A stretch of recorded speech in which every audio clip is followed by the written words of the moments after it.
that brings us on to the Google form, or this hands-on portion of our activity. But I want to say something about the hands-on portion of the activity. I put this all together, and for some reason I totally did not see the big purple try the new Google Forms thing. So all of the assignments here and all of the examples that are on that page are from the old Google Forms. And the new Google Forms uses this new material design thing. So instead of looking like this, it looks like this. Looks quite a bit different. In some ways it's a lot sleeker. In other ways it's a little bit more confusing because you have icons instead of things like edit questions, change themes, view responses, and things like that. But the good news is that it's Google, so it's very, very simple to do a lot of these things.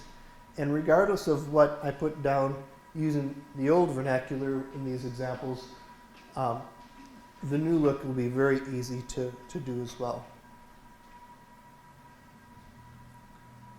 So, have any of you used formative feedback, and how have you gotten it?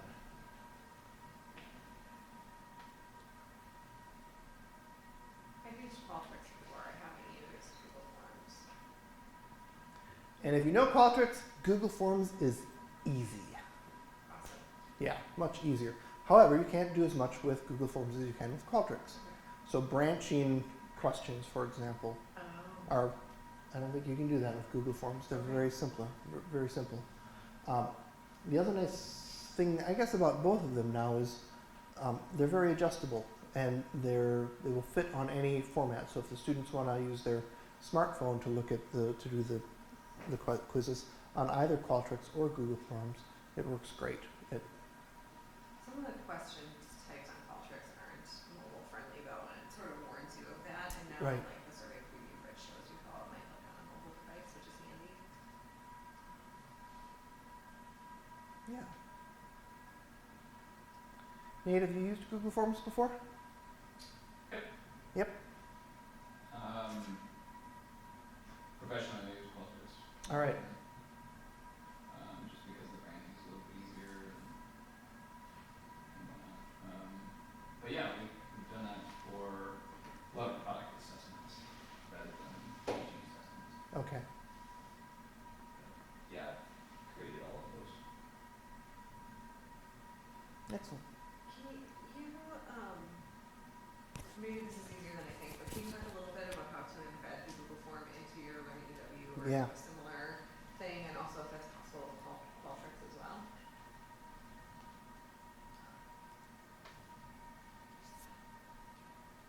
I wondered that about Qualtrics too.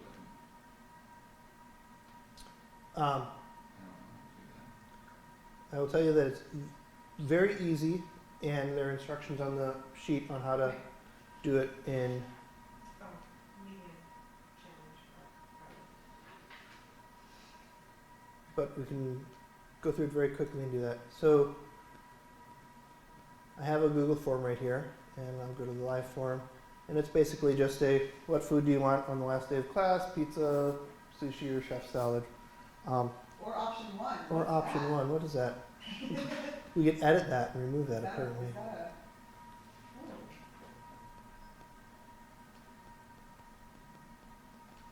How do you delete this? Okay. There. So now I don't know how to look at it.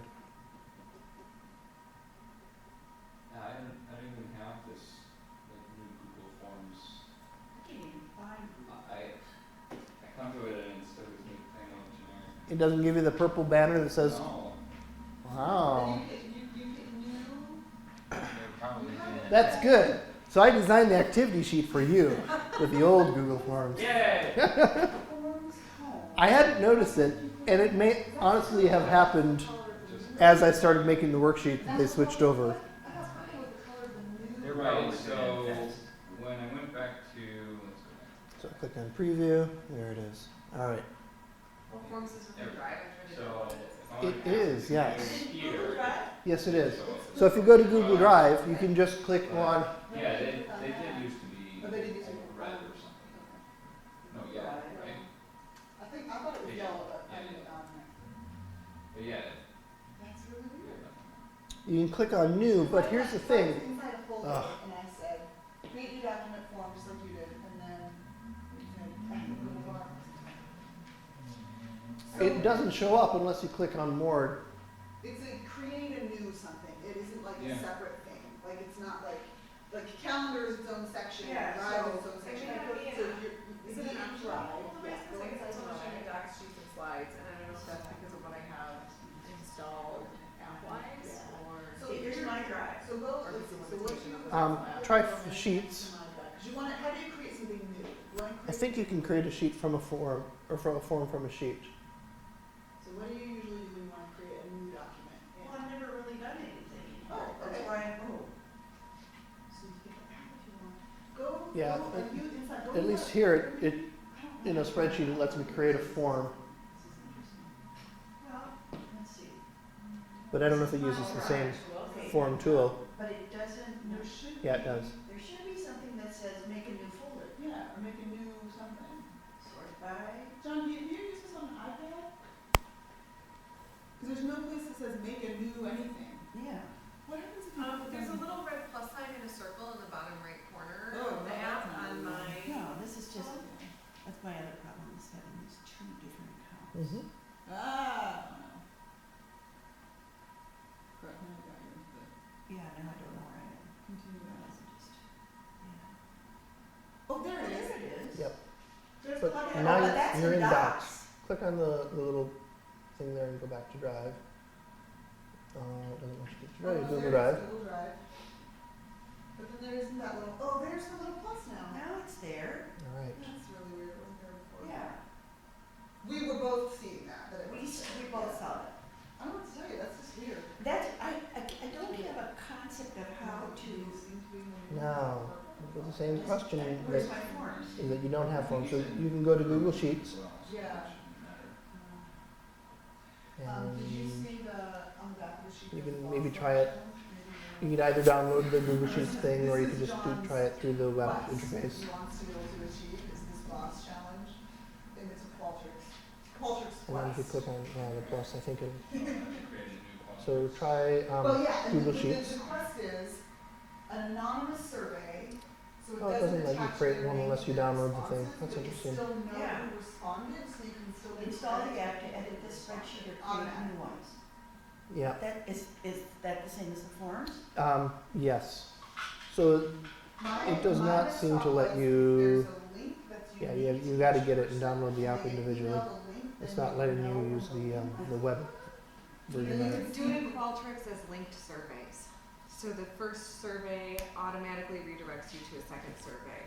Your Boss boss challenge will solved? Solved! Have you done this? I think, I think I mean, I that would have to check that it doesn't actually track something that would link it in the responses that you get, but we just did a survey where we needed somebody to RSVP, and then I wanted anonymous feedback.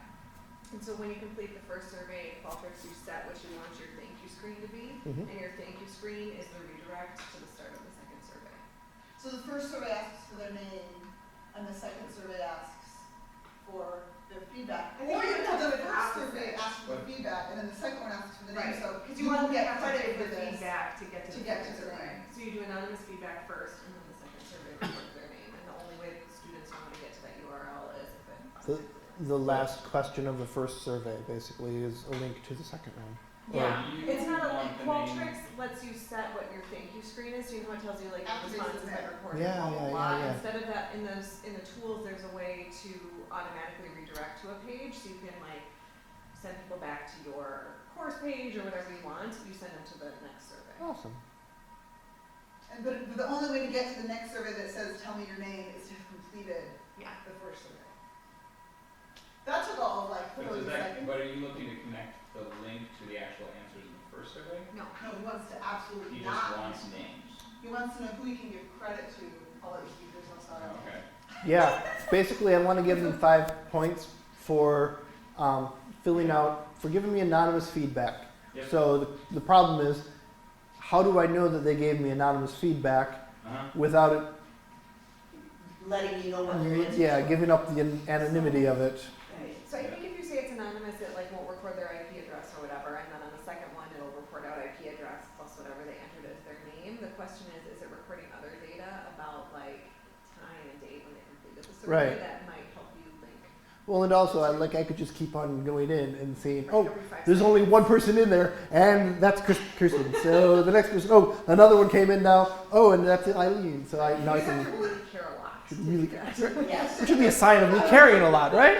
Assumption of good faith effort here by the instructor to make it be anonymous. Because because all the surveys track timestamp. Right. So you can see which survey with name was completed 5 seconds after the timestamp was, Right. But who cares? right. And then I could go back in D2L and see when that student was on that Right. course site at the same time and match those up if I really wanted to. You really wanted to like ruin the whole point of what Right. you're trying to do. Then, yeah. Well, that was easy. All right. This is like my break for the day that I achieved the boss jam. So I guess the next question is, can you embed a Qualtrics survey? I think you can, because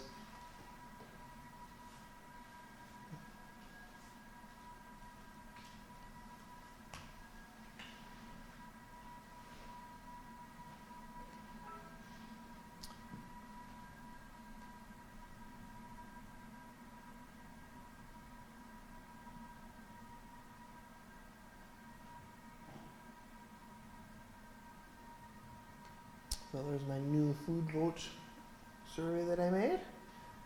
Squid. And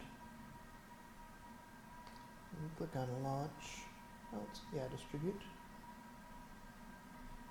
You can do an in-page pop-up.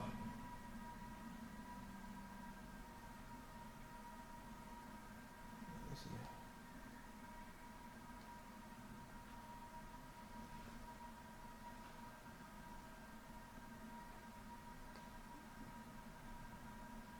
So there, that looks like some JavaScript stuff. That's a little bit more than what we want.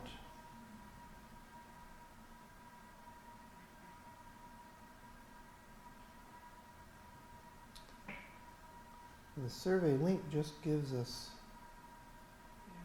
this. What's the survey director? The social media thing.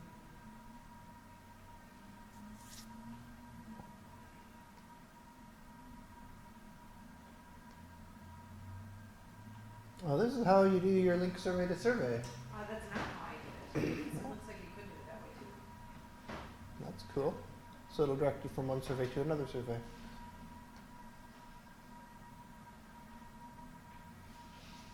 Wonder if there's a way to tell it don't timestamp.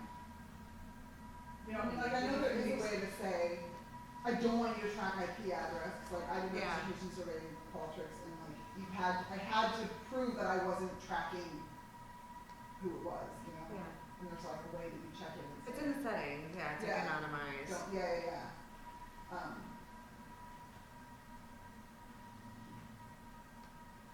If you did something that needed IRB approval and you had to prove it was truly anonymous. Yeah, they just like the IRB folks just said, in your survey, you need to click here, and click anonymize or whatever it was. Yeah. Like they gave me this step by step how to do it, and I was like, all right, done. So you have to protect the anonymity of your participants, right? And like I asked them for their name, and they all told me because I had to be able to follow up with them for like. So I asked them their name anyway, but you still have to do this thing. Yeah. And like the IRB approved me asking for their name, so it's just the same. That's It hysterical. was like a year and a half ago. I can't. But not their IP address, because that's really personal. Right? I actually had the opposite challenge of John's challenge, which was we did a Qualtrics survey as an RSVP for an event, and we asked people to put in their name, and a couple people just said, yes, I'm coming, and didn't put their name. So now I'm like, I can't follow up with the people that came if they didn't enter their name or whatever. So I had to like dig back through, and there were a couple cases And I found a place where it was tracked, and so in a couple of places I could figure out like who the person was because of how they logged in or something. Like it was a little bit crazy, but like it was supposed to be anonymous, but it wasn't supposed to be anonymous. They just didn't give me their information, and so I had to like go into the bowels of Qualtrics and it's real fun. So we'll see if this works. But the basic idea is food vote Qualtrics. Can we build our own iframe on this and see what happens? Oh, we blocked this for you, but thank you. Let's allow it. So it lets you do that. You just have to type in your own iframe information, which is, And then can you choose the size of your iframe? I missed that little bit of code. yes, I did not add that little bit of code, but basically you would do, I don't know, width equals 500 and height equals 500.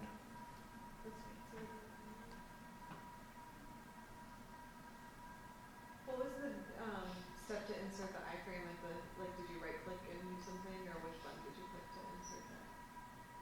So there's a bigger one. So I created a new, Like a new news item or whatever? yep, a new news item, and then I just went immediately down to the HTML. in the corner there. Ooh, okay. And then I just took the URL that Qualtrics gave me, and I put it inside an iframe frame. And this will be recorded for me to reference later. And that is how you put Qualtrics in an iframe in D2L. Like, I'm never gonna remember this. I'm gonna take Time this. code is. There are many, many YouTube videos on how to create iframes in D2L. Okay. But you should take a picture of that one. I don't write code with Janet. Excellent. Can you email me that picture now? His face was a little dark in it. That's not the best, like, Girl, you wanted to know how to create an iframe. Here's 20 apps. How to make an Okay, now slightly off the subject, but with Google, Yes. when you've got two Google accounts, Google Plus accounts. Yep. Personal and UW. Yes. How do you make sure that if somebody sends you something, like work related, it goes to the WISC one? Do I have to be, and you can't log into WISC email, or you can't log into Gmail for the WISC account. Right. So you're kind of, Well, they can also not send you something to that because that doesn't have a. So they can no, send you a. if they post something on Google Plus, Yeah. I want to have it show up in my Google, my UW account, Got it. not my personal account. All right. How do you make that happen? Apparently, because I went through a lot of stuff yesterday trying to figure this out, and The only way that I can think of how to make that happen is when you set up your Plus account. All right, so I'm going to go to my Whisk account, you know, and I have, for my own smart or whatever dumbness, I have a different picture on right, the two I of do them. too. And that helps me, like, all right, this is my personal one versus my Google one. So I would think that the email that you can set up as your go-to email for this should go to your whisk.edu rather than your Gmail. So where do I change that? My personal info.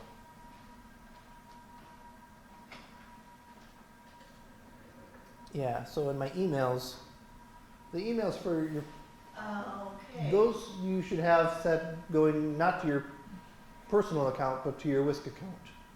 And if the emails are sent to the Whisk account, any notifications from Google Plus should go to those emails.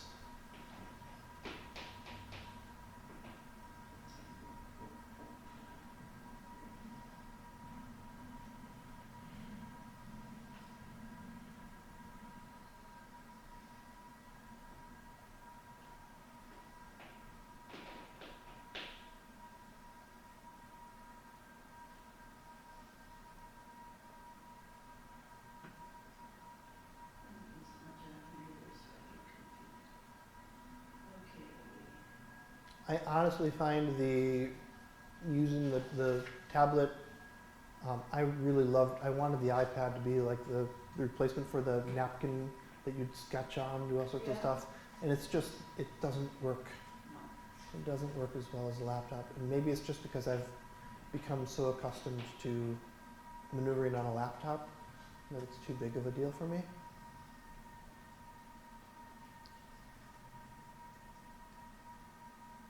It's interesting looking at your student surveys, most of them still have laptops too. I think there's only one person that said they had an iPad. Everybody had a phone, one person had an iPad, and everybody else had a laptop. Oh,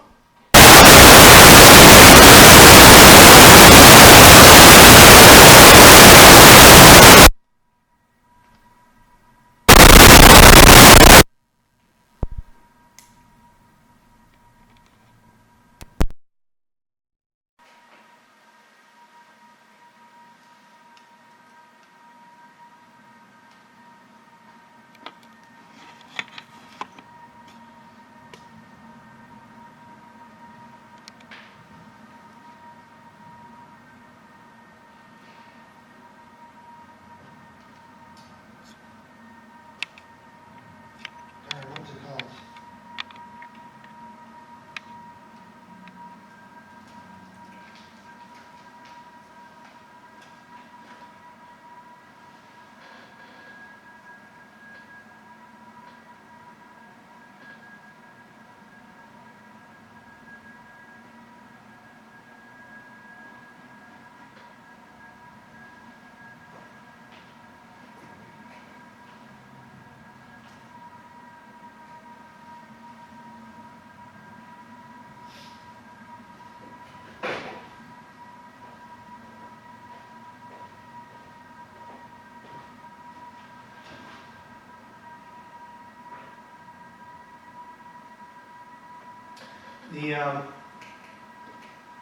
I will find this eventually, but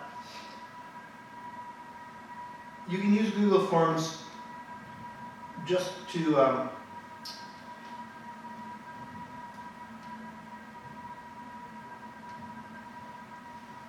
so what I've done in the past at a conference presentation in Chicago for EDUCAUSE was I turned this into a bit.ly, so it was bit.ly/food, and then I said, okay, everybody take this out, take out your device, go to bit.ly food, and you can answer it here. And I set this up in a Google site, and the Google, that's how I'll get to it. The Google site had a widget that automatically showed their responses. So the way to make this work, That's amazing.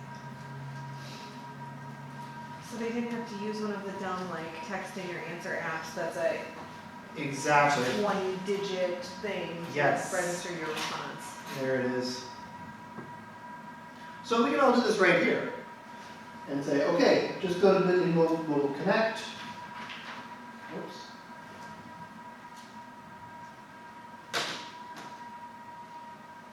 And you can just, mobile device works great for this, of course.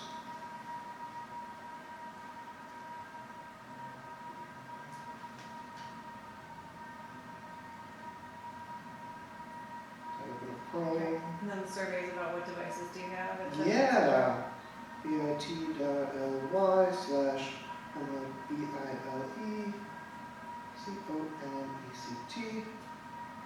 Return. Now this is not beautiful because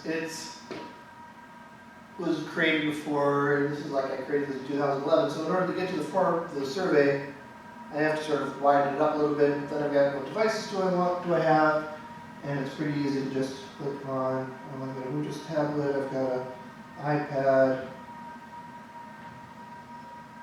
etc. Which device is most accessible, is most helpful, etc. And then I click on submit. And then at the bottom of this,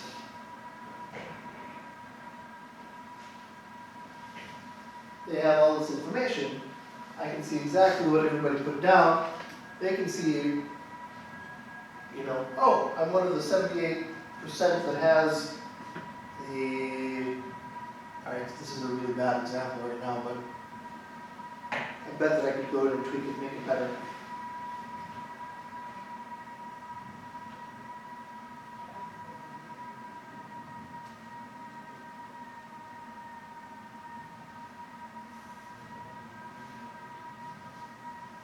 So you set the form up in Google Forms. So I set the form up in Google Forms, and then I embedded the Google form in a Google site, and the Google site I just created a bit.ly for.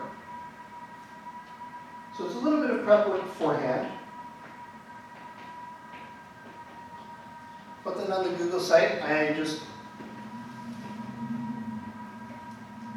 you can see, if I edit the page, there's the Google gadget of the embedded form. And then I have a Google gadget called Awesome Table. And there are all kinds of these Google gadgets out there. And Awesome Table is one that shows. And you use these on Whisk? I have not ever embedded this in D2L, but I did it at an EDUCAUSE conference with Okay, so you a bunch use, of tech people. yeah, so They you were used Google outside of the Whisk. Yes, outside of this domain. Yeah, this is on my personal one.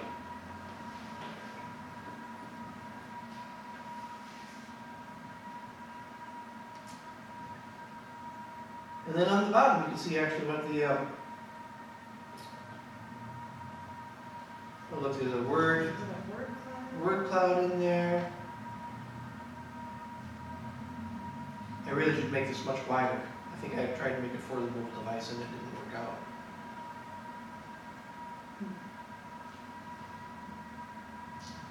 So it's still a little bit clumsy,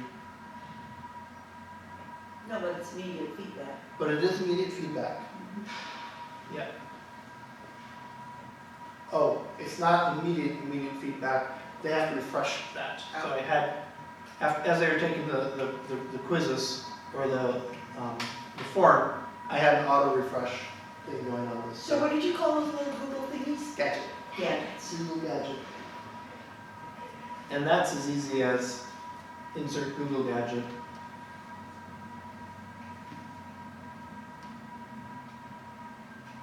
There's all kinds of things okay. there.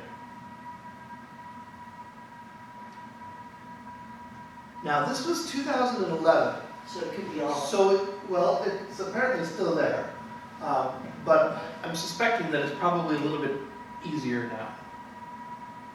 You know, wait a day, things get easier. Let's see.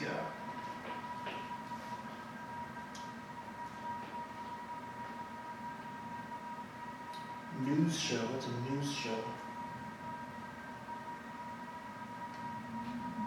Yeah. Not anything I want.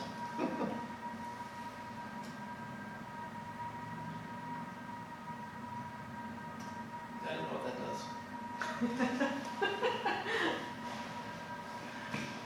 You're on the side of the The clunkiest side of this whole thing is actually working in Google Sites, and that was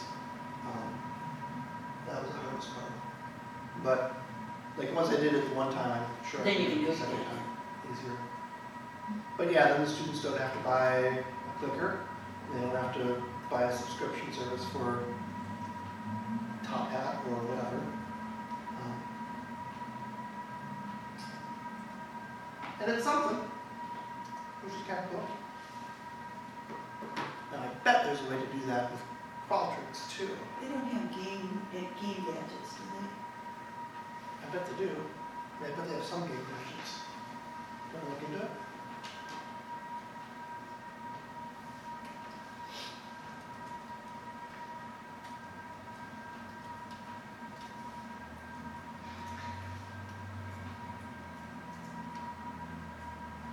I have a cyber pet. There you go. Halloween Pumpkins game.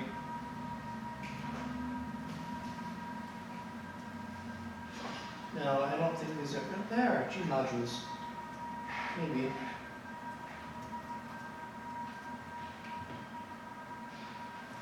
I don't know the answer to that. We'd have to dig into it a little bit more. But any other questions about forms or ways to use forms? What's the, so if you're embedding this in Learning UW or going through your WISC Google account, like how confidential is stuff? Like what's the level of protection for, if you want to use this for like evaluation of students potentially? Okay, so if you're going to use this for evaluation of students, I would definitely create it within the WISC Google, and I would also have them log in, and so I would have them use the UW. And what that means is that it's not just enough to embed it and have anybody with a link can access this. Although, I mean, as long as it's not the form that is the problem, it's the results of the form, so that's where Yeah. So it it'll should probably be. be okay. Like, you know, I've got faculty across the state who do these kind of crap summative evaluations of students, and I would much rather have them do direct observation of discrete activities Yeah. than this summative hand waving type of evaluation. Well, and using a form would be then they could do it on a device like this rather than, you know, it's a little bit less obtrusive. Mhm. It just looks like they're texting, which, you know, people are used to anyway. Mhm. Not paying attention. Well, I am paying attention, I'm texting about you. Yeah. Well, and it doesn't have to be like secretive direct observation. The students should know that they're being observed. But, okay, so if I do it within the WISC domain of things, that's probably. Well, and as a form thing, you can give them a lot of really basic prompts, like, are they doing X, Y, or Z? X. Are they doing Q, P, or Yeah. T? Or even just do they do this? Yes, no. Yeah. Cool. And then submit and go on to the next one. How's Eileen doing this? Mhm.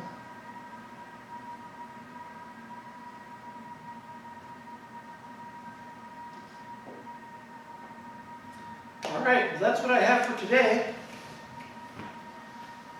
Happy to answer any other questions you might have. I've taken a Google form and populated a calendar with it. That's about the best I've ever done. Populated a calendar? Oh, like a Google Calendar?